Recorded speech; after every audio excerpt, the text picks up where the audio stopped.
Welcome to the Strange Scapes Encounter podcast, where we bring you weird, strange, possibly true stories of encounters. We can't be held responsible. I'm your host, Adam. And I'm Rana. And I'm Soraya. And we actually have a couple of our kids with us tonight. Well, actually, we have all of them. So, like, if you hear, like, annoying little in the background, welcome to our lives. Just ignore it. That's my life. But we have our older ones are going to be on with us because we're talking about skinwalkers tonight, and which is the only time that word will be said. They will be known as Brunos from here on out. In fact, we're actually recording this not at our home, so yeah. I mean, I'm not shitting you. I believe so. For good reasons. We all have seen not really skinwalkers. Like, what me and the kids have really seen are Wendigos, but it kind of goes into that same Native American folklore shit. Yeah. Creepy as hell. So, yeah, I mean, we've got basically it's like a wiki legend here. Legendsofamerica.com. Yeah, legend. Well, that's what I said. It's like a wiki legend. And it's the Navajo Brunos, witches of the Southwest. Yeah, we call them Brunos at home. Because we don't talk about Bruno. Because, no, we don't. We don't say that. I've been around a lot of natives at some prior jobs, and they say that it is not good to talk about them. It's not good to even think about them, and you're not supposed to whistle when it's dark. Yeah. And so, it invites them. From what I've read, it's actually kind of the same for Wendigos as well, which we just call them Wendies. Wendies, yep. I mean, they share some similarities in some places. In some places, they don't share any at all. Navajo, they're similar, I feel like. Yeah, Navajo, I do believe they are more similar than some of the others. Like, some of the other ones are more distinct separations. And, I mean, honestly, there is other places in the world, like everywhere, who pretty much have legends of Wendigos. I mean, whether they're nature forest spirits or whatever, but what people depict them as and the way they very similar. And the way they act, and it is super similar. I mean, let's face it, it's probably the same thing, like same family, you know. Intriguing, isn't it? It really is. All right, well, let's get this started. All right. So I kind of figured we'd get the article read, get through the article, and then take it away, children. Keep it together, Juno. Keep it together. Try to keep it together. All right. Navajo skinwalkers, witches of the Southwest. Switches? Witches? Switches? She said switches. I know she said switches. Like, yeah, switches of the Southwest. I carried on. Hey, it's a new name for them. Switches. It's switches. Oh, my gosh. There we go. Switches. In the Navajo culture, a Bruno is a type of harmful witch who has the ability to turn into, possess, or disguise themselves as an animal. This witch is called... Oh, I dodged that shit. Something like that. Yeah, let Rana say it. Like, she's like a native language interpreter. You know what I mean? I've actually heard him say it in person, but I don't remember the exact way. Give it a crack. Lushi.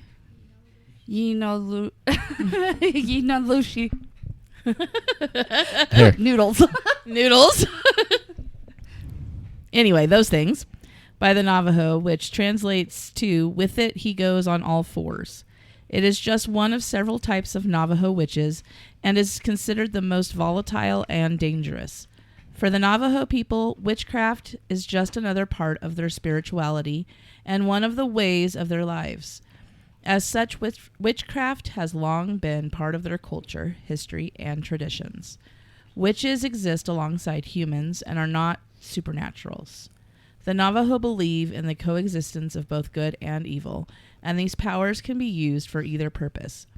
Medicine men, who play a crucial role in their communities harness these powers to heal and aid their members.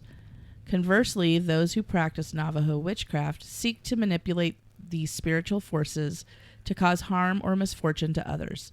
This form of Navajo witchcraft, known as the Witchery Way, involves the use of human corpses in various ways, such as tools made from bones and concoctions that are used to curse, harm, or kill intended victims.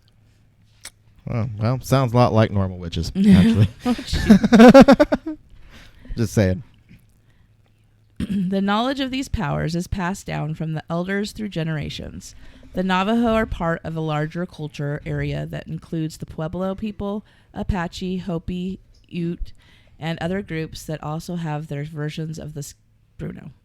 Yeah, I was going to say earlier, again, with all the natives that is around, Navajos, Hopis, Apaches, whatever, they all believe heavily in it, and they did accuse each other of being witches. Some of them did, and it was a big thing. Yeah, I know. It was a big thing. I mean, I've worked with a lot of natives, you know, Yate.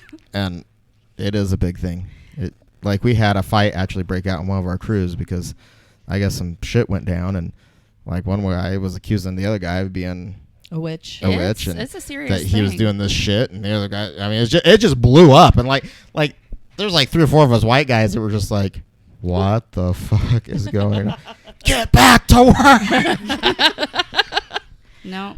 Well, this takes precedence. They're all new to me. You know, like I hadn't really heard about them until I got here. And like, no shit, it was a big deal. Like, they had pulled knives on each other, and they were at it was for real. And we weren't drunk, we weren't high at the time. You know what I mean? Like, this was like legit. It is a high belief. And I mean, there was a couple of us that were like, "I'm gonna beat both of you with a 2x4." Like, I don't really have a side here. The side I'm on is work. Yeah, like, I'm not gonna let you stab dude, bro, and I'm not gonna let you stab him back. So like, get back to work. Go to your corners. I'm gonna hit both of you with this stud. Okay. All right. Each includes a malevolent. I can't say it. Malevolent witch, capable of transforming itself into an animal.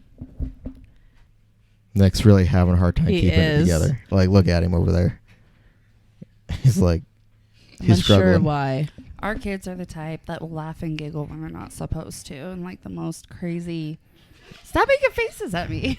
Well, yeah, I mean, we're also the family that goes and watch a horror show, and laughs, we yeah. laugh when the monster gets to you because we're like, "You're so fucking dumb." Like, I would have done that. Like, so we're those people, Yeah. you know? Pennywise, it was a laughable one. Yeah, I mean, like, people are in the theaters, like, scooting away from us and shit, and we're like, what? Like, I mean, you have to admit that was funny, right? No, apparently it was not. The morbid. Among these tribes, several stories and descriptions have been told throughout the years about the Brunos. Sometimes these witches evolved from living as respected healers or spiritual guides who later chose to use their powers for evil. Though they can be either male or a female, they are more often male. They walk freely among the tribe during the day and secretly transform under the cover of the night to become a Bruno. An individual must be initiated by a secret society that requires them to commit a deeply malevolent act, typically the killing of a close family member, often a sibling. After completing this horrific act, the person gains supernatural powers, allowing them to shapeshift into animals. Brunos are often seen as coyotes, wolves, foxes, cougars, dogs, and bears, but can transform into any animal. The name Skinwalker comes from their practice of wearing the skins of the animals into which they transform. In addition to animal skins, they may adorn themselves with animal skulls or antlers on their heads to enhance their power. They choose which animals to become based on the abilities they need for a specific task, such as speed, strength, endurance, stealth, or weaponry like claws and teeth. If pursued, they may transform again to escape their attackers. Because of this, the Navajo consider it taboo for its members to wear the pelt of any predatory animal. However, sheepskin, leather, and buckskin are acceptable. The skinwalker can also take possession of the bodies of human victims if a person locks eyes with them. After taking control, the witch can make its victims do and say things they wouldn't otherwise. It's like a possession. Kind of. Yeah. Probably like hypnotist. Hypnotism. Once they were shapeshifted, others could tell they were not real animals because their eyes were very different from those of the animals. Instead, their eyes are very human, and when light shines on them, they turn bright red. Alternatively, their eyes look more like animals in human form. Ew. The evil society of the witches gather in dark caves or secluded places for several purposes: to initiate new members, plot their activities, harm people from a distance with black magic, and perform dark ceremonial rites. These ceremonies are similar to other tribes' affairs, including dancing, feasts, rituals, sand painting, and were corrupted with dark connotations. The evil doers are also said to engage in necrophilia with female corpses and commit cannibalism, incest, and grave robberies. During these gatherings, the Brunos shift into their animal form or go about naked, wearing only beaded jewelry and ceremonial paint. The leader of the Brunos is usually an old man who is very powerful and long-lived. Brunos also have other powers, including reading others' minds, controlling their thoughts and behavior, causing disease and illness, destroying property, and even death. Those who have talked of their encounters with these evil beings describe several ways to know if a Bruno is near. They make sounds around homes, such as knocking on windows, banging walls, scraping noises on the roof. On some occasions, they have been spied peering through windows. More often, they appear in front of vehicles in hopes of causing a serious accident. It is said that in addition to being able to shapeshift, the Bruno can also control the creatures of the night, such as wolves and owls, and make them do their bidding. Some can pull the spirits of the dead and reanimate the corpses to attack their enemies. Because of this, the Indians rarely venture out alone. And by the way, that was our oldest son, Gabriel. And our daughter Juno's going to read the next part. As soon as we can find her spot. Because she hasn't been reading along. No, she's been texting. No, don't even. A supernatural power are uncanny, as they are said to run faster than a car and can jump high cliffs. They are extremely fast, agile, impossible to catch, and leave tracks larger than animals when seen. They have been described as not quite human and not fully animal. They are unusually naked, but some have been... are usually naked. Oh. My bad. Did you say unusually? They are usually naked, but some have seen the creatures wearing tattered shirts or jeans. The skinwalker. Okay. So this is our other son, older son, Nikolai. He's going to read the next part. Maybe. The skinwalker kills out of greed, anger, envy, spite, or revenge. It also robs graves for personal wealth and collects much needed ingredients for black magic use. These witches live on the unexpired lives of their victims, and they must continually kill or perish themselves. That was great. See? They're naturals. They're all nervous and shit. It's like an episode of Bruce Stew. We have It gets the bruise better. right there. The more you do it, the better it gets. Yeah. I was all weird when I first started. They couldn't even hear me.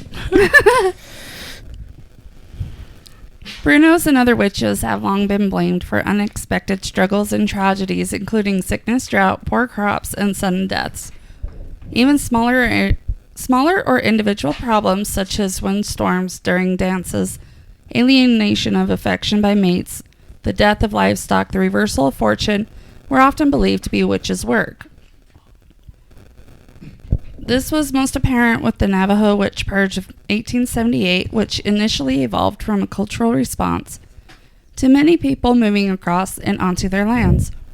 After a series of wars with the U.S. Army, the Navajo were expelled from their land and forced to march to the Bosque Redondo, Fort Sumner in New Mexico, in what is known as the Long Walk of the Navajo in 1864. There, the people suffered from bad water, failed crops, illness, death, reducing their numbers dramatically. After 4 years, the government finally admitted they had made a mistake, and the Navajo were allowed to return to their homeland in the Four Corners area. During these years, many of the tribe's members were said to have turned to shape-shifting to escape the terrible conditions.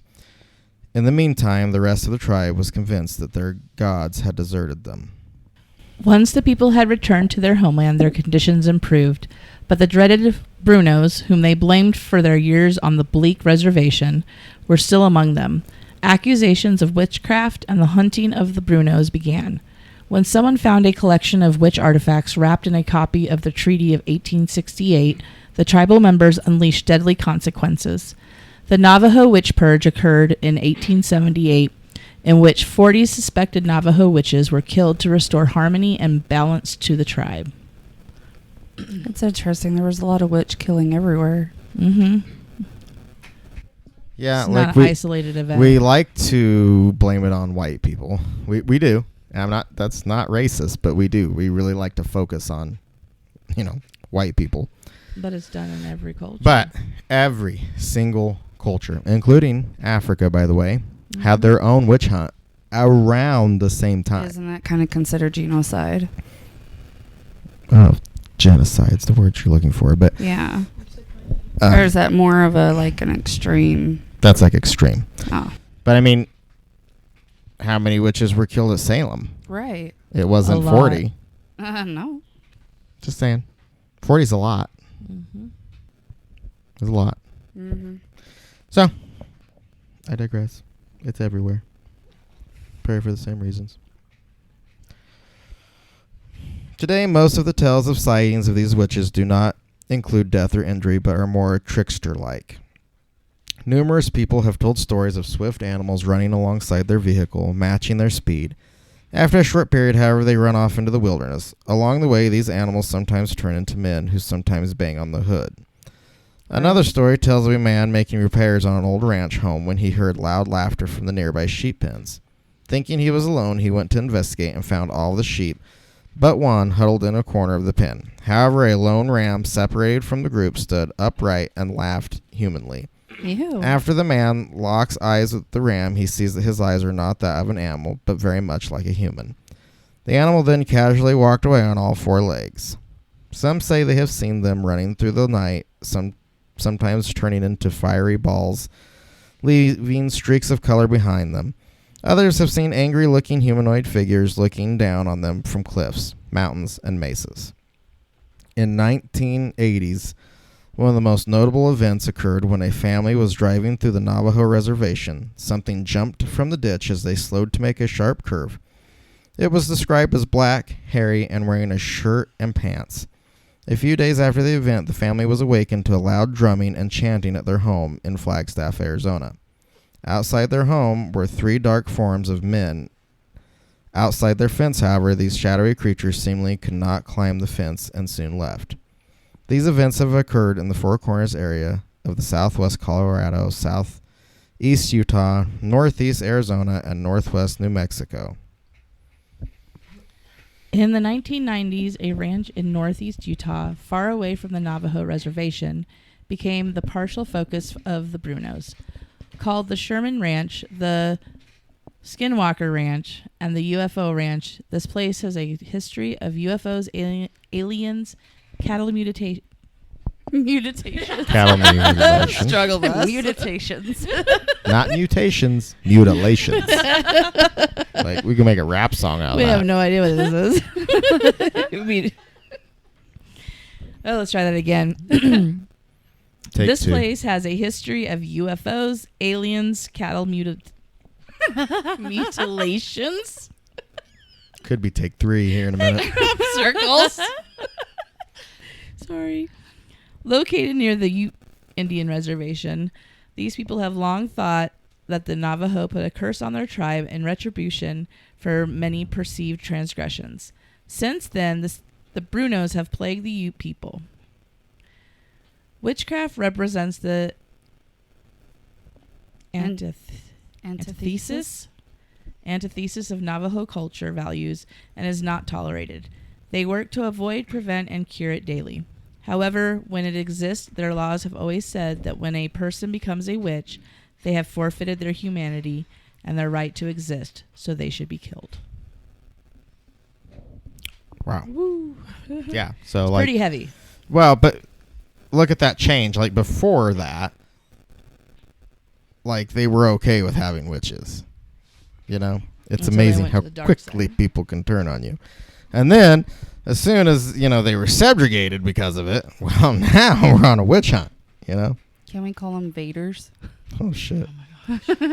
Welcome to the dark side. However, skinwalkers are notoriously hard to kill, and attempts are usually unsuccessful. Trying to kill one will often result in the witch seeking revenge. Successful killing generally requires the assistance of a powerful shaman who knows spells and rituals that can turn the Bruno's evil back upon itself. Another alternative is to shoot the creature with bullets dipped into white ash. In the face. I bet you anything they're allergic to being shot in the face. Oh wait, hold on a minute. You ready? However, the shot must hit the witch in the neck or the head. Yeah. Pretty close. Most things are allergic Face. to being shot in the face. Like, I kid you not. You know, like, you're a werewolf, That'll do it. shot in the face. You're a vampire, shot in the face. Like, you're an alien. I bet if you shot in the right face, it'd work too. Zombies in the face. Yeah, I mean, like, it doesn't matter. Face. Everything's allergic to being shot in the face. Dead. Traditionally, the Navajo will not speak with outsiders about these creatures. Which is true. What was that look? And just what it says in that red quote. Oh, okay. I haven't got that far. I'm going to start over. Traditionally, the Navajo will not speak with outsiders about these creatures for fear of retribution by the Brunos. For that matter, it is a taboo subject amongst the natives themselves. These are not things that need or should be discussed by outsiders at all. I'm sorry if that seems unfair, but that's how our culture survives. Dr. Adrian Keene, Native American academic, writer, and activist. Probably a witch. And now we're getting ready to do the exact opposite. Some of the natives I was around did talk about it, and they do keep it alive in their culture. So They do. I don't know. They do. I mean, like some of the ones I worked with construction-wise, like they would tell me about all kinds of rituals and shit they did for them, and Mm-hmm. See, I work with children, like, and I don't get that. Some of my kids don't even know they're Navajo. Mm-hmm. see, I kind of think that's sad. Yeah. Mm-hmm. I do too. Well, and it's like we went to Winslow Parade, right, which is a lot of natives. And anyway, it just surprised me how many floats and vehicles and things were older natives just talking to people as they went by over a microphone and a speaker about keeping your heritage going. Grandparents, teach your grandchildren our language. Teach them how to read our language. Blah, blah, blah. Like, it's our responsibility to keep this alive. No one else's.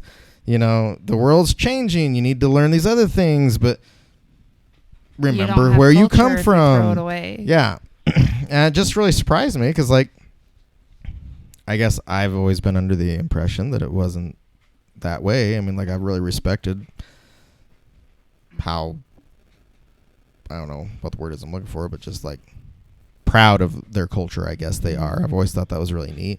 And so it's weird to see this children that don't even know they're decline Navajo. yeah. Mm-hmm.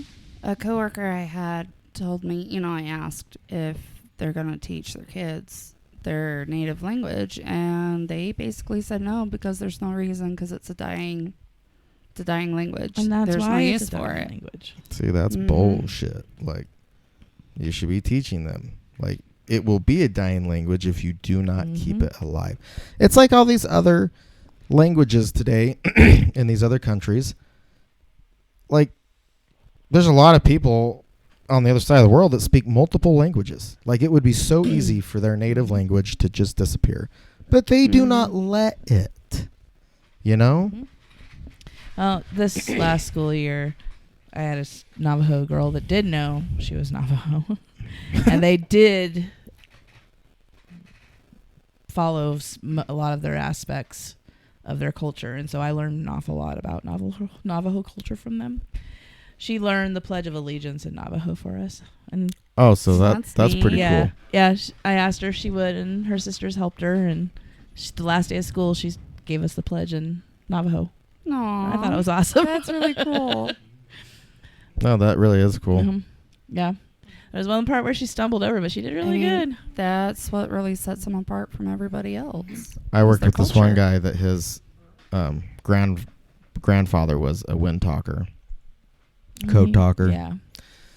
And yeah, I don't know, it's just pretty cool. I mean, like, his grandfather, I guess he was raised by him, but he had taught him how to basically say all, like, he'd really translated stuff, because I guess it's really hard from their language to our language. Like, I mean, things don't mean The same thing. But I guess he had gone through and he had really, I'm Break sure, it probably down. because the code talking, you would have to, like, how do you tell all these people how to, these things that you're supposed to be tactically telling them in a language that doesn't go over well. So I'm sure they did have to invent some words that, like, Didn't exist before. bridge for the this gap. one. But he was telling me that it was really cool because, I mean, he taught him how to talk like that.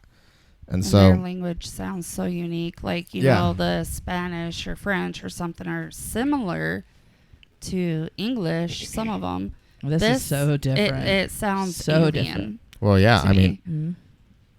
the Japanese were expert code breakers. Mm-hmm. And they I mean- couldn't. Expert. There was no code at the time that the Japanese did not break, except for the Navajo language. Where do you even begin? Like, Right. there's nothing to reference it to. It'd be like someone, speaking fluent Sumerian. You know what I mean? And It'd it's be like, typically not recorded. no. Or you don't even know how to spell it to even look it up. Well, So- and, I mean, most Japanese probably didn't even honestly realize that there was, like, so many different dialects of Native American. You know what I mean? Yeah. Like, they probably just thought, oh, Native Americans all speak blah, blah, blah. How? No? Yeah. No. There's a lot of different languages. And, I mean, there's some of them that don't understand each other. I You know? actually had a native come up to me at work not too long ago. It was just a few weeks ago. Literally put his hand up and did that to me. How? Oh my God. And he was like this freaking, he's got to be like over 6 feet tall. So, I know Tewas are really tall, but I don't know. I want to pin it over there. But yeah, it cracked me up. And the Because college, he was being silly. the college in town has courses on Navajo, Oh, that's so cool. you can learn it. But, yeah, I mean, anyway, it's kind of sad to me that it Interesting. is a dying thing. Mhm. Like, It shouldn't be. we've talked about this. All right, are we ready to unleash the children? Release the Kraken. It's gonna be a little bit like that, I'm afraid. Yeah. So, I mean, most of these stories are either the kids or me and the kids, usually. But I'm going to start this off. And like I say, this isn't Skinwalkers. This is, at least for me, like, it's Wendigo. So, and there is the difference, I believe. Maybe Might have to look up the difference. Maybe one of those is like a super, down the wrong path witch, like point of no return. Who knows?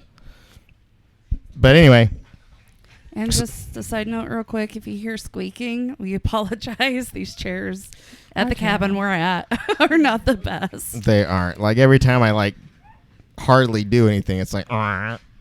See? Well, then you got It's the terrible. boys over there with their voice breaks and stuff. Huh? It's processing. So basically, mine starts with we were living with my brother.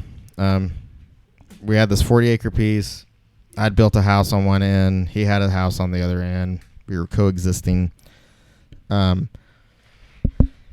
this place was creepy as shit. From the start. From the start. It's like right under these high tension, high voltage power lines, which, you know, I actually ended up showing the kids when they were little that you could hold a fluorescent bulb up and it would light them up, you know. So moral of the story is don't hang out underneath them. It's not good for you. But anyway, his property kind of ran beside these. The lines didn't go over it except at the corner, but they were really close. I mean, literally like right on the fence line of his property. And we were having problems with people. Like, he kind of lives on this plateau, and then it drops off into this, like, we used to call It's it like a horseshoe shape. Yeah, we used to call it the valley because it was, I mean, it was probably 20 feet down there, and then it was just flat. So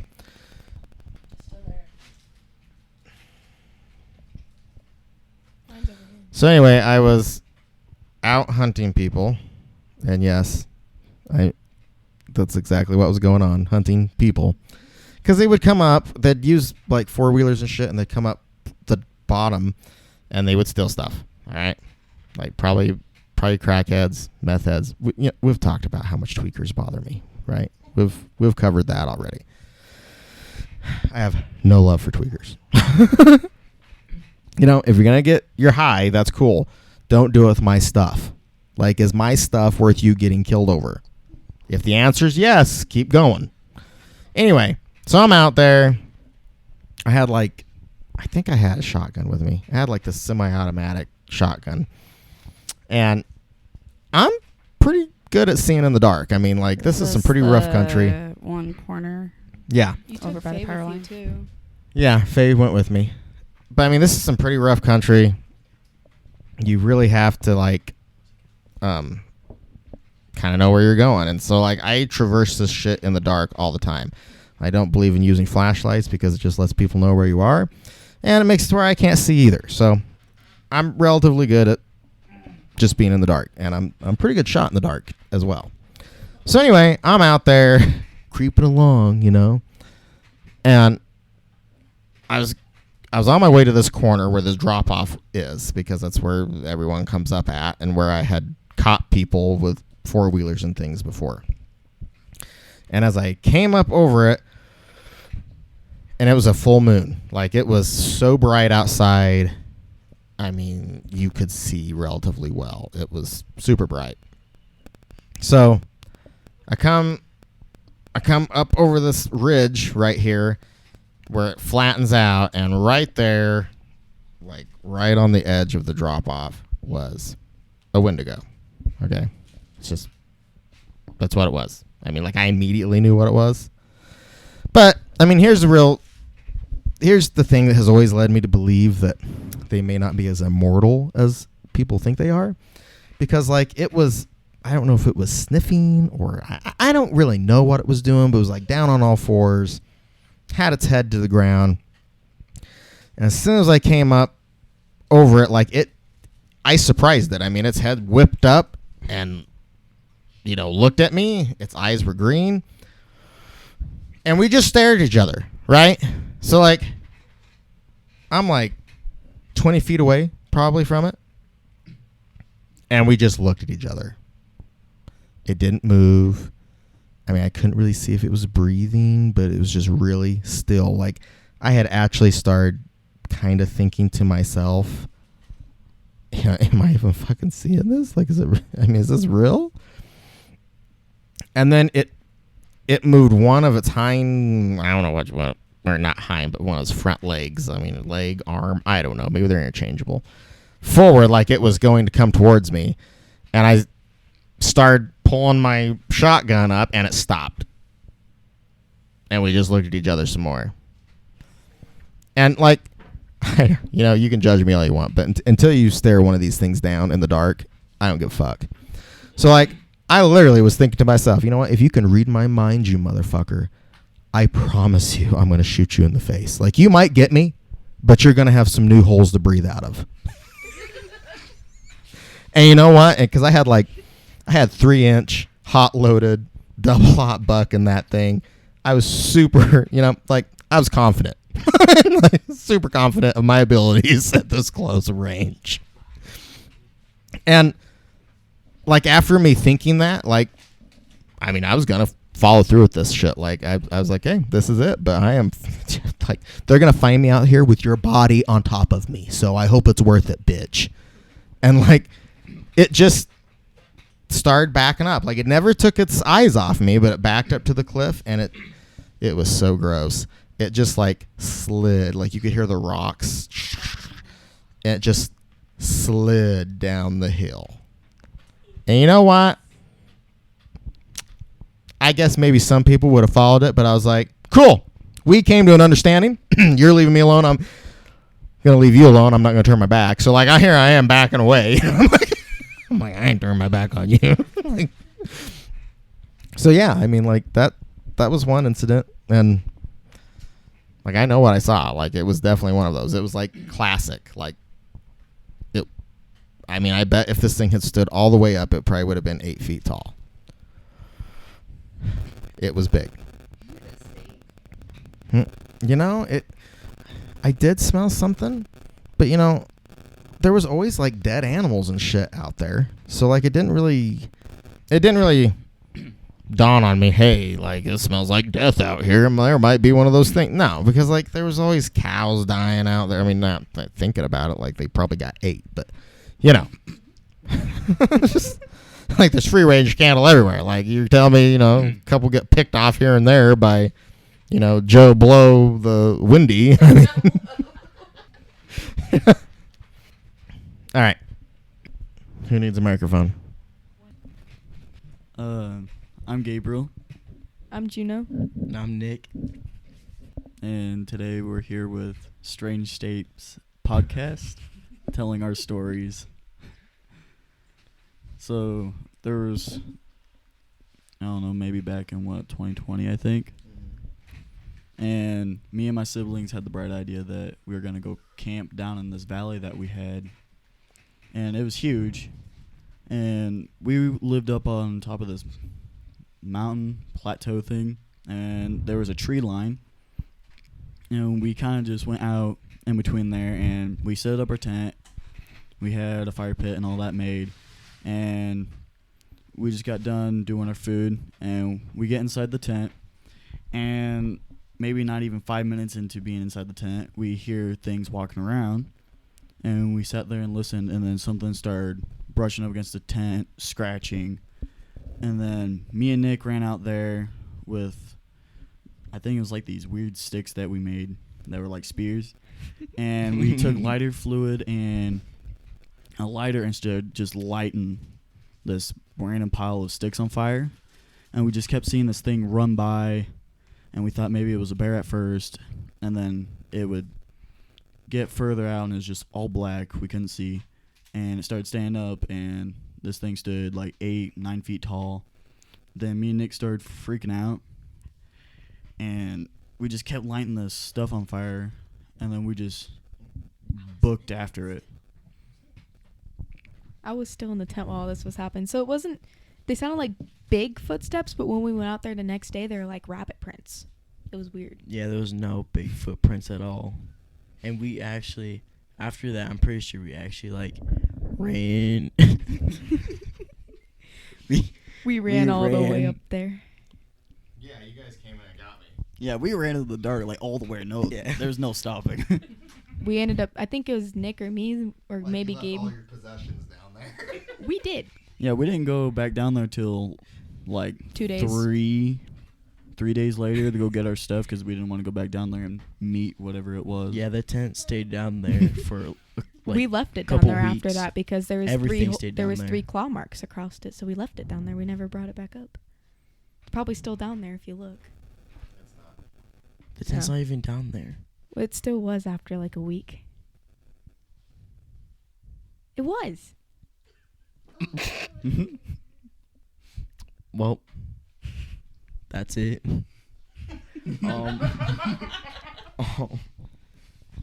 I think all of us have our own. Okay, so I actually have a story about me and Gabe.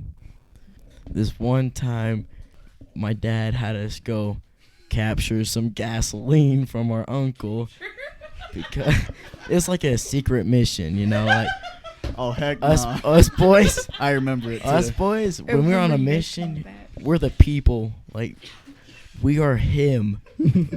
Like we have to act like actual vigilantes in the dark. You know, like we're the ninja. Anyways, Our he has us go generator went grab out. the gasoline and stuff, and it turned out there was none in the greenhouse. And you know, we're like, oh crap, you know. Yeah, and after we start walking back, there's a tree, and just think the last story we're talking about is at our uncle's house property, and this one's in the same one too, but it's on the very top before the houses actually are at. By our And- rock shop we made. Yeah, we actually, yeah. We start walking and we hear like rocks fall by the tree. And then we heard the tree shake, And and we heard- it wasn't even windy. It was right out, and me and Nick kept hearing this thing. We just stood there, started picking up rocks and throwing them, and we're still by the greenhouse after looking in there for the gas. And me and Nick are just standing there, and then we see this thing stand up, and we just stare at it. And I s- run, and I just leave Nick. Yeah, like yeah. We're throwing rocks and like we see this thing and like it moves and Gabe just books it and I'm like, wait for me, and I'm running behind him. He's like, no. He just leaves me. I just love. Well, I remember Gabe ran in. He closed the door, and we're all like, "Where's Nick?" And then Nick, a few minutes later, comes in. He left me. There's something out there. It was funny. You were quacking. and we and we came back with no gasoline. Yeah. Wasn't it the generator that ran out of gas? Yeah, that's what we were needing it for. We're trying to watch a movie. Yeah. Mid-movie, generator runs out, so they had to go out. It disappeared. Chino, do you have any stories about actually seeing one? Ooh, the one when Vixie? we went for Vixie and Yeah. the thing got on top of the. The Jaguar The was Jaguar? sagging bad. It was That's you guys. rubbing. Yeah, that was me and Gabe. Do you Yeah, wanna start? so my dog went missing, and she was gone for a while, and then me and my sister took my mom's Jaguar out by our property. There's 2 roads out there, and we took the one north of ours. This is separate from your uncle's property. Yeah, this is This is our own property. yeah, we this live is on our own private property. And also, before this one, we also had another incident of another dog that looked exactly like Gabe's dog, Fixie. Yeah, her name was Willow, and she was also around the same age. She disappeared too. And she disappeared for like 2 weeks, and then she came back, and we She brought had her into our motorhome. And She was acting weird. I did she not had trust her. human-like eyes. That's what was yeah, going and so on. we threw her back outside, And then she and disappeared again. she disappeared again. After and we haven't seen her since. suspected Never she was came like back. a Bruno or Wendy, she just disappeared, left the. Yeah, and like she gone. would just sit there and stare at us. Yeah, it was creepy. Like she wouldn't do anything. It's like the just- smiling husky video where it Yeah. just sits there and stares. Yeah, like she just sat there and would stare at us. We put her outside that night, and she never came back. But anyway, we were going down this dirt road, and we were on our way back from looking, and we just went down this hill, and it's all flat through here, and all of a sudden, the Jag, we felt it. It Something pressed went down on down. the Jaguar, and you could feel it. And I had to give it more gas to get it up and actually going. And we kept feeling it, and then the car shook, and then it got light again. After And- we took that turn really fast. Mhm. And then we got out back to the highway, and I took off, and I went past our road to make sure that it didn't follow us. Yeah, we're going about 50 every time we sped up. We didn't feel it, but once we slowed Yeah, down, and we when could we feel slowed it down, behind us. we would feel the weight back up on the car.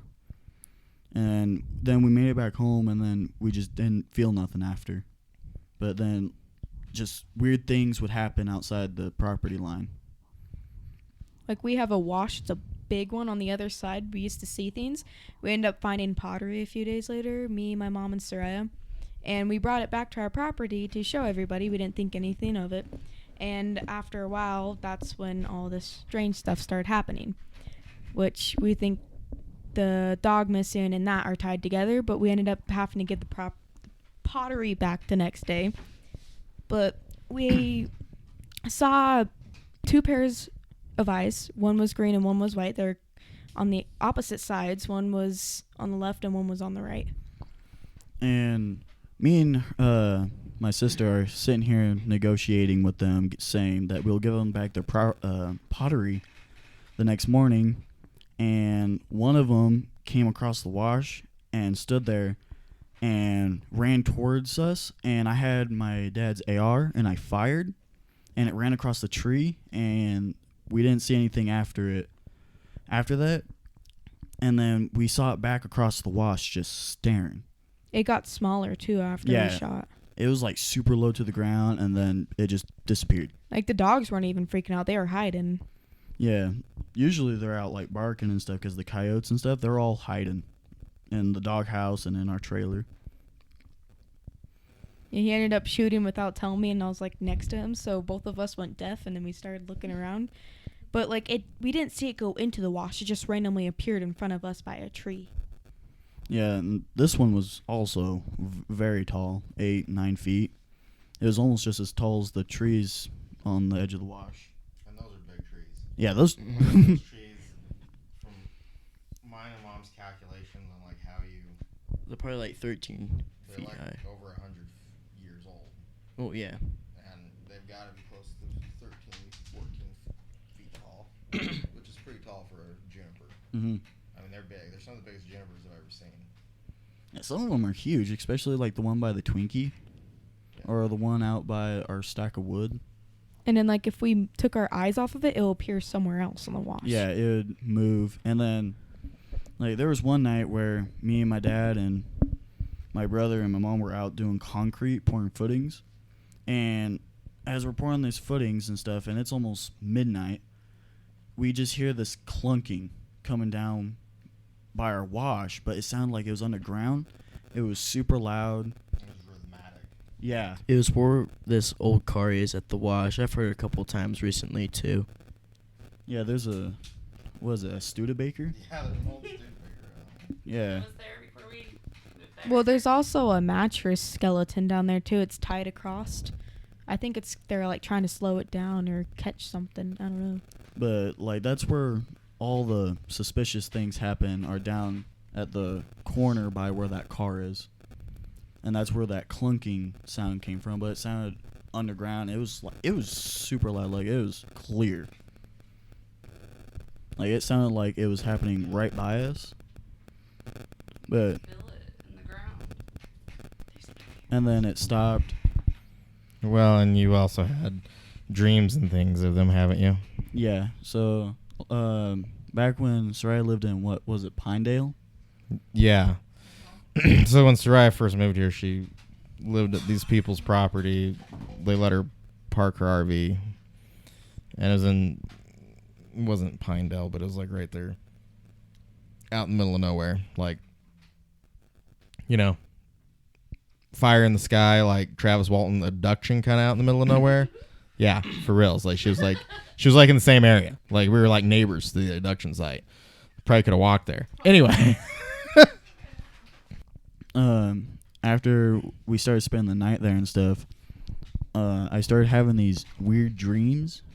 So, and like I was in control of them, and I was like me, and it felt super, super real. I think they're like lucid dreams or something. And I was in a field, and it was always day, in a field that was full of grass, and trees were here and there, and it was just like endless. And this figure would always be off in the distance. It was super tall, and eventually like it would come up from just randomly out of the middle of nowhere, and it would kill me. And it would do it over and over and over until I would wake up. And then they progressively started getting worse and stuff. And like sometimes there would be times where it would do that, but it wouldn't kill me all the way, and like my body wouldn't wake me up. And I was very aware of everything, and so like the only way I'd be able to wake up is like if I found something and then I'd like cut my wrist or something, and it would wake me. And then I started drawing them and stuff, and I was able to actually see what they looked like. And then Yeah, so on a side note, his drawings are really badass. Like, him and Nick, and Juno, but him and Nick are really good artists on, like pencil, pen, line drawing. Like, I don't know, maybe we'll put some up on the Facebook so you guys can see them. Do we want to make it the podcast episode cover? Yeah, actually, we should. We should make his drawing the episode cover. It's really good. I keep telling him, like, he could sell these things, okay? Like, It's for also real. cross-hatched. Yeah, it's all pen cross-hatched. But that same place, like, Soraya had an experience with it, which was interesting because, like, we hadn't, like, she was really new here, you know.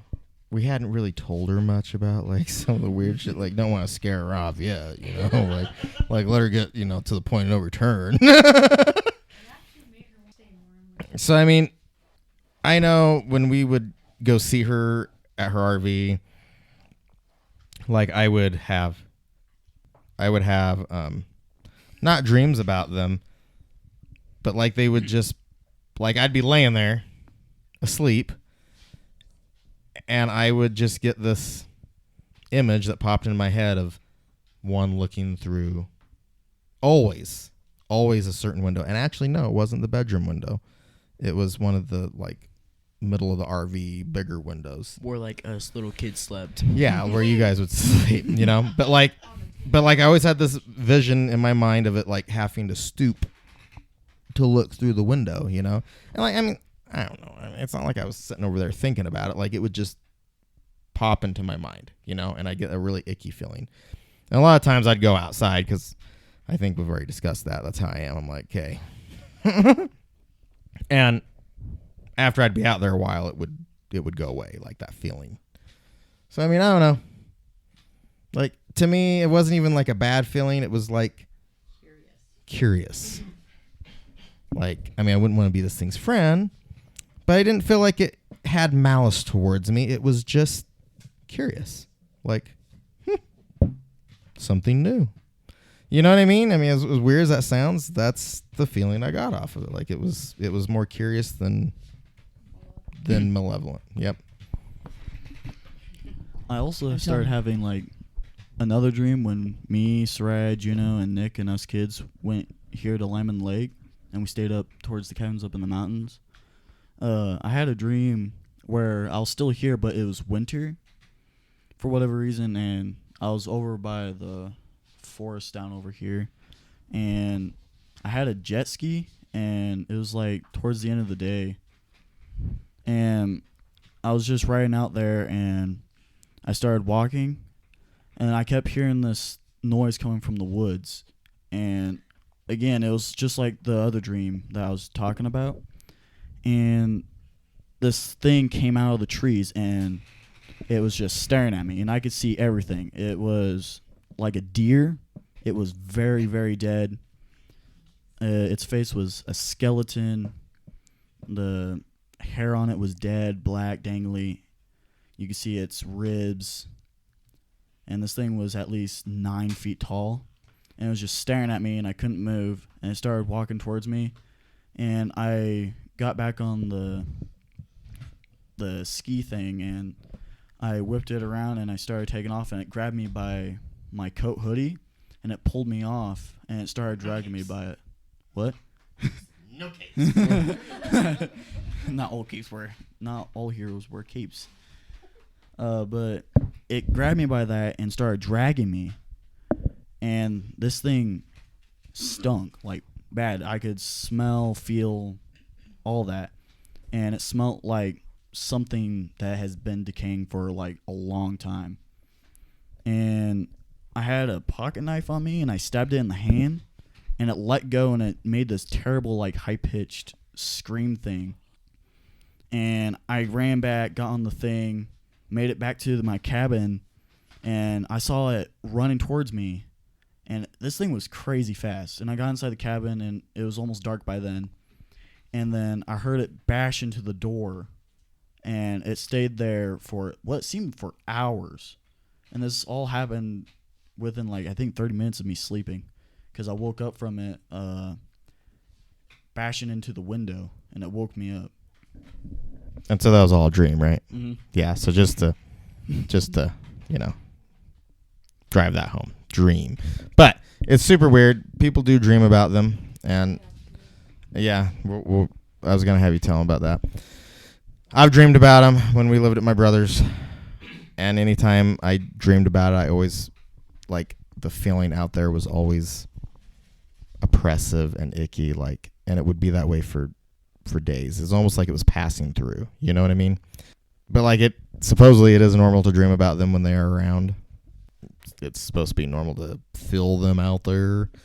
And like I say, I mean, the one I ran into in person was, it was pretty scary. I mean,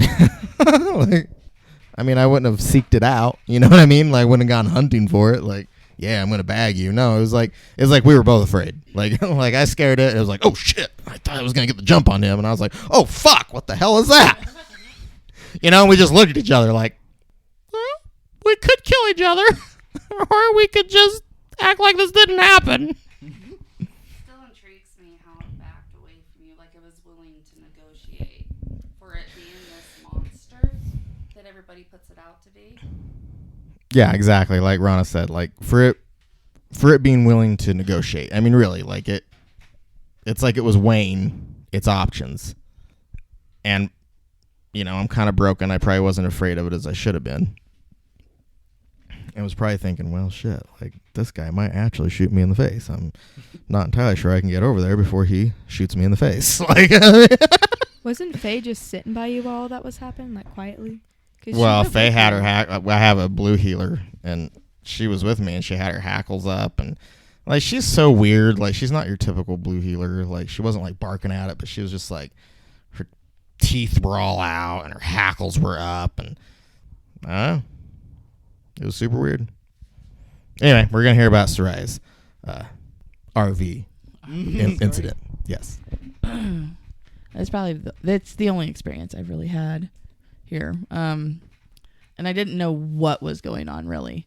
Like I said, he said I was living in an RV, had my 2 dogs with me. I took them out to go to the bathroom, and like Molly started growling at something. Hacks went up, all kinds of stuff like that, and I didn't understand what was going on, and I kind of started to turn, and in my peripheral I could see something tall.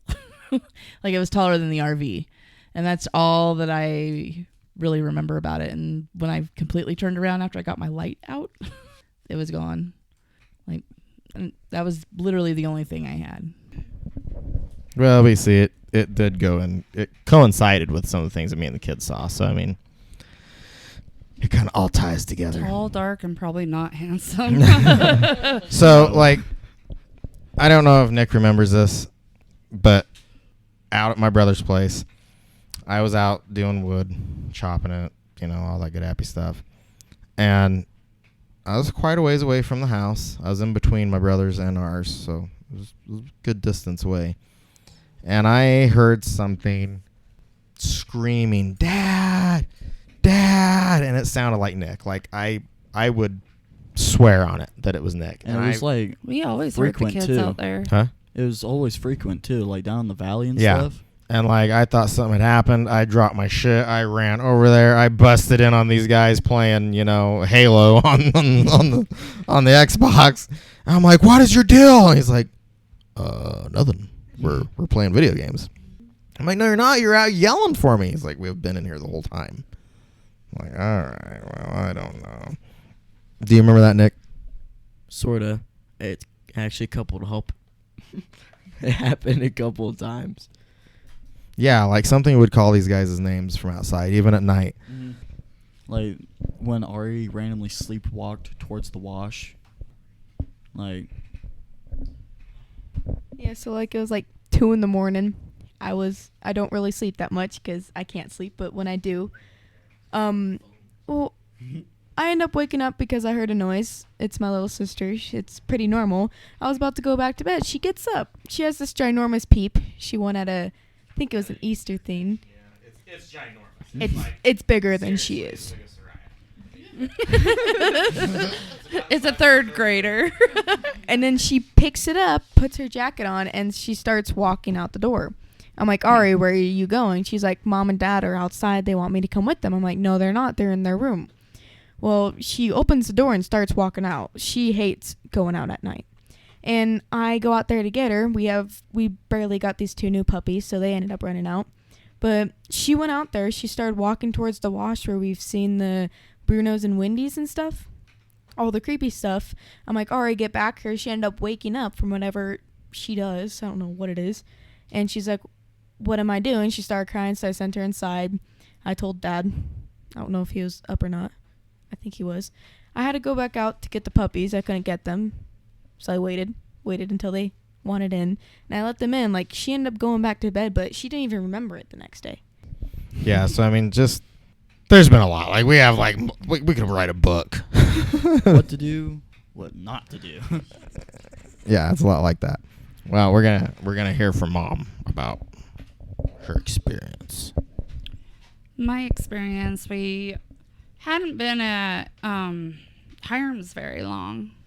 And again, there was always all sorts of weird noises. You'd hear people like walking around at night, the gravel and the sand crunching and everything.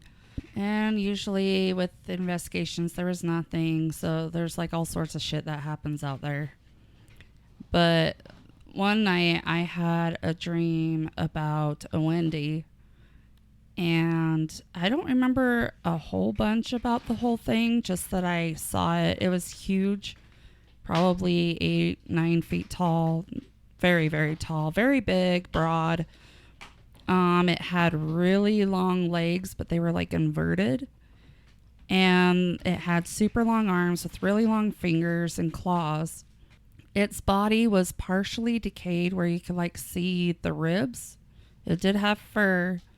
The head was basically like a deer skull, elk skull, I don't know. It was huge, and it had antlers. And it just looked of death. Like it was just death. It scared the shit out of me. When I woke up, I was pretty scared. I haven't met one in person that I know of, but Yeah, I mean, like about she it's was not scared any enough better. that she woke me up and wanted me to go outside. tag you're it. Like, hey, can you go see if there's a scary death machine outside? But No. Kind of sleeping right now. Had never done any research before it. I've never seen him before. We hadn't talked about it. Like, And then I researched what I had a dream about, and that's what popped up. And it looked just like some of the images of the Wendy's. yeah, yep. And then we learned that it was related to Native American folklore. It may not be directly related to the lore in this specific area, because I think Wendy's did start somewhere else. And I think they're more abroad, just like Sasquatch, or like what you were saying earlier. You know, they're more known in other places Yeah. than everybody wants to believe. Well, like say, if you look into folklore in like Europe and Canada, Russia, you know, all those places, they all have something like a Wendy. So the Wendigos, according to this, they're not part of Navajo culture, and they are more around the Great Lakes area in Canada. Yeah, Maybe that's lying. bullshit. They're here. I promise you they are. Maybe they're migratory, Well, you know, honestly, like I said before, I mean, who's to say passing through. that they're not necessarily the same thing as a skinwalker, and they just went down a different path of magic, you know? And they got Very stuck. highly misunderstood. Like maybe they can't even shift back anymore. Like maybe for that kind of power, like, you know, it's permanent. But apparently getting shot in the face is still a thing. So, you know, there's that. So actually, like where my brother lived, we found a lot of native pottery, arrowheads, like yeah, a lot. Like the tools. whole area down in what we call the valley was full of it. And the one end of the horseshoe is where we found like broken clay figurines and everything too. I Yeah, don't really remember.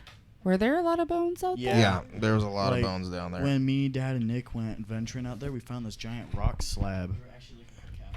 Yeah, We were. Did you just And say cow poo? no, cowboy. No. But there was a giant rock slab on the other side of this mountain, and it was off Hiram's property, right? Yeah. And like this thing was huge. Like, Wait, you talking about the rock? yeah, the rock that you could go under, and it's just like a giant room. Yeah, it was basically Oh, that little like cave. yeah, it's like a slide that goes all the way down, and you can also go through a big part. If you've seen like Lion King, which most people have seen it, it's kind of like that rock, kind of like that, but it's more like it fell down, and there's weird things inside of it and stuff. Yeah, there was like skeletons and bones and stuff underneath there, and something was visiting it like here and there because there'd be more and stuff would be moved around in there, like. But there were like no prints and stuff Nope. out there either. It wasn't like rearranged like an animal was digging around. It was like Set up. it was stacked. It was just really organized. Like, And it was I mean, clean. yeah, animals don't do that. I mean, they just don't. Well, we called it the UFO rock because of that. Oh yeah, I mean it was huge and it was round, but it was basically what it was a huge piece of slate that had slid off this mountain, and it landed on these other big rocks, and it kind of made a lid, and it had made a cave. I mean, who knows how long ago that happened, but that's how it got there. That's also where we found a lot of that. Like it was like red, blue, and green sand. Yeah, They're like pebbles. it was just the whole thing was very strange. Well, I took these guys camping. What is it? 2 years ago? Yeah. Down to Sholo, right? No, it was Oh. way past Sholo. It was actually it's on the Apache res. Anyway, we had a super late start. Imagine that. It was dark as shit by the time we got there. And like we were kind of lost. I mean, not like lost enough that we couldn't get back, but We were lost like in I was the looking for a woods. specific place, but I didn't know where it was because we had gotten such a late start. And so we kind of found this place that you could tell people had camped there before. And so we were like, okay, well, we'll camp here tonight, and then tomorrow we'll pack up and we'll go find the place that we were looking for. So we unpack all this in the dark. It was creepy as shit right there, but we were just like, you know what? It's okay. We set up our tents. We got a fire going, started cooking some food. We're just chilling and talking. Yeah, we were just sitting around the fire talking, and not too far away from us was this crack. And And like, it also got like randomly windy too. And it's it's cold. It sounded like a big branch whacking on another branch. well, so what it was two trees hitting each other. So this kept going on, and like we thought we saw something, but we weren't sure. And it's always in the same area between the same two trees, and like it would clack them together. Like these were like Quakies, aspens, and they were really young. So I mean, like, don't be like, oh, they don't move like that. These ones did. They were young. They were bendable, but like it was slapping them together. I mean, I'm not even shitting you. And so like, and then we actually had, and it wasn't windy enough for this. Like where we live, we get 60, 70 mile an hour winds. So bullshit. I'm very familiar with high winds and getting hit with shit. Like this was a big ass fucking branch. I mean, it was like 5 feet long and probably about as big around as my wrist, and it came hurtling out of there in our direction, which is not the way the wind was blowing. No, it was blowing quite the opposite. So, at this point, I mean, I'm a little freaked out. I mean, mainly because, like, I've got half my kids with me. I'm like, oh, fuck, man. So, like, me and Gabriel go out there. I mean, Nick and my other son were there over there by the fire. They were like, fuck that shit. Nick's like, if you guys get 8, I'm driving the truck. Like, he seriously did. He was like, are the keys in the truck? I'm like, what the hell's that gonna mean? I'm like, nothing. I'm just wondering where the keys are. There's like self-preservation over there. Nick's trying to get payback for when I left him. Yeah, like he was gonna leave our house. I was like, no, I've got the keys with me. You're dying with me. Sorry, buddy. You have to make it on foot.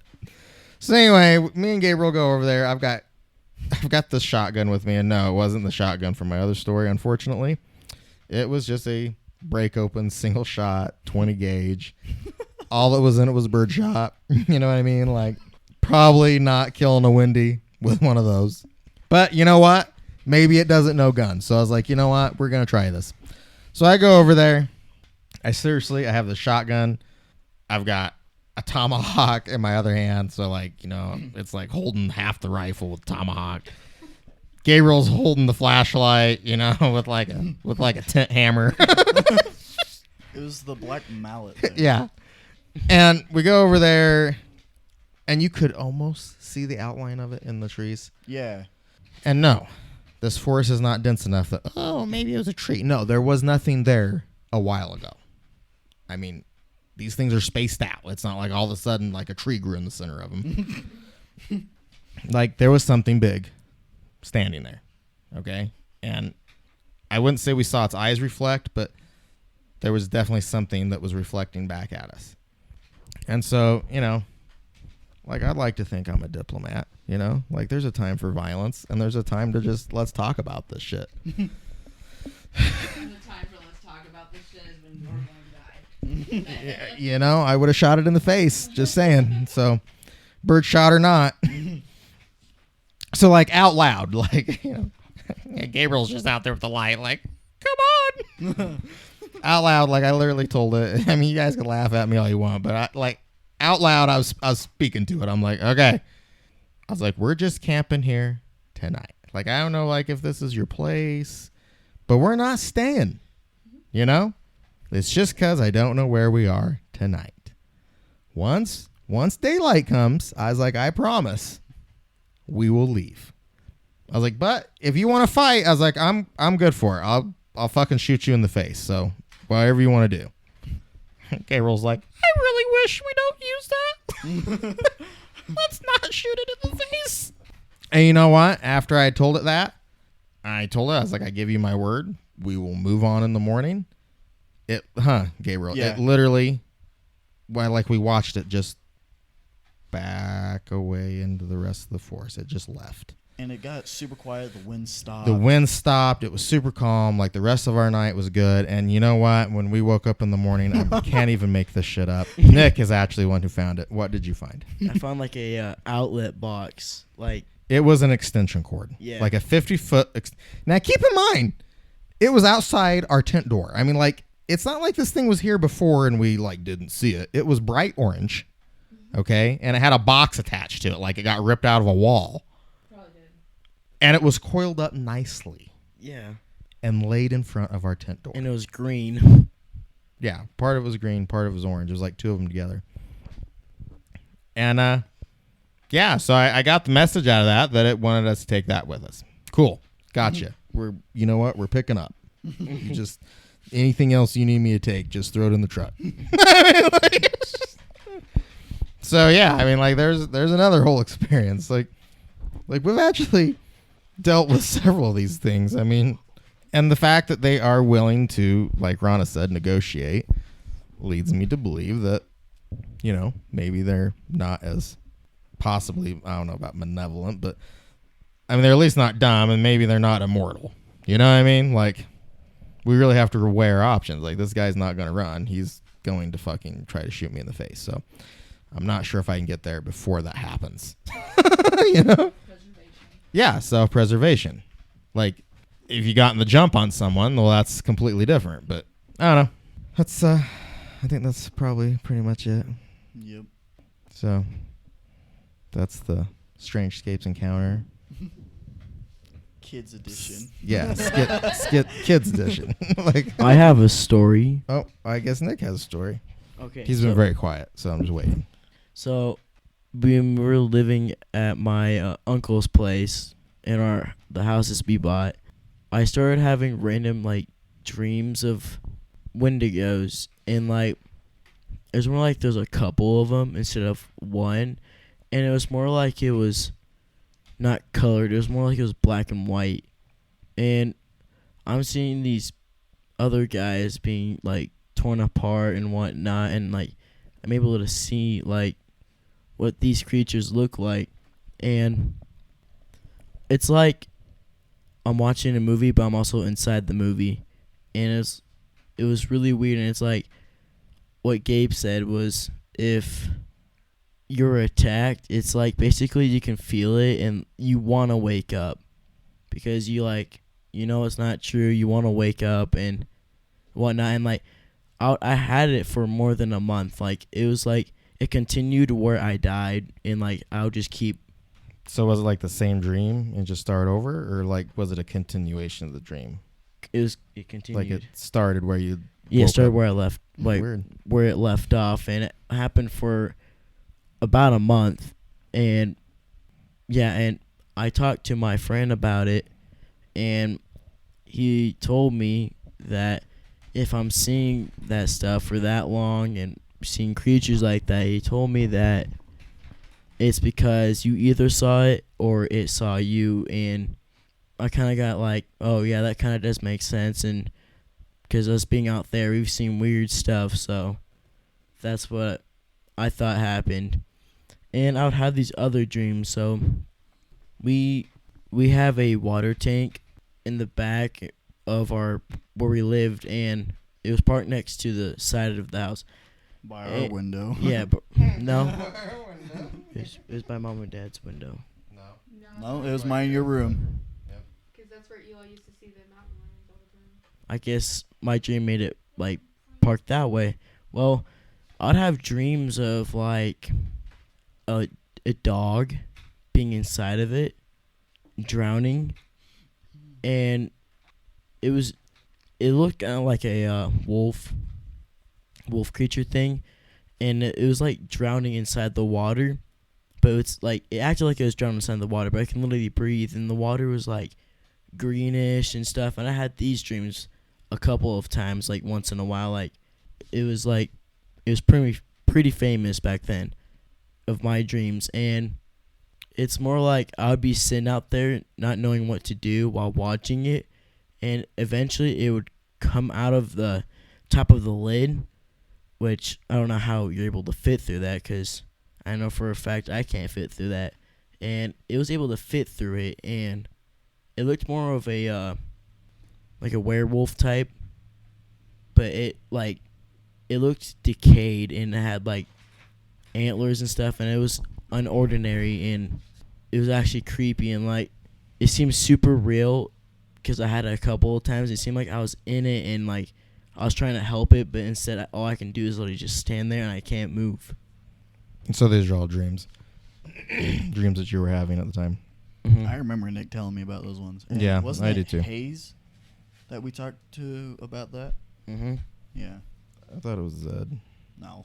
I talked to a lot of my friends like that. I used to talk to Zed about that stuff too because he's native. You're like, help me out, brother. Yeah. Like, well, like I say, we all had a lot of dreams when we lived out there. No, it just kind of makes you wonder why there. Why was it so prominent? I mean, there was like a lot of the artifacts and stuff out there. The feeling I would get was somebody a while back lived there for a while.